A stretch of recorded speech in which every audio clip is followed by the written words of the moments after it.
Hello guys, welcome to Pronouncist, your pronunciation guide. Today we will learn how to pronounce the word shown on the screen, pernicious. First, let's hear its American pronunciation, pernicious. Now, read the syllables of U.S. pronunciation shown on the screen naturally. Pernicious, pernicious. Pernicious, pernicious. Now, let's focus on British pronunciation of this word. Pernicious. Now, read the syllables of British pronunciation shown on the screen naturally. Pernicious,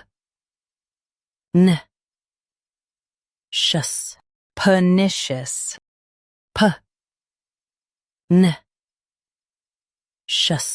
Pernicious. Stress NIH and keep per light. It means harmful or destructive. Pernicious, pernicious. Practice repeatedly and you'll soon be able to say this word perfectly. The best way to practice is to repeat the syllable multiple times. The meaning of the word is harmful or destructive effect. Try repeating this word several times to improve your pronunciation. We post daily videos on useful and commonly mispronounced words to help you speak clearly and confidently. Like this video and subscribe to Pronouncist for more pronunciation guides. Thanks for watching us.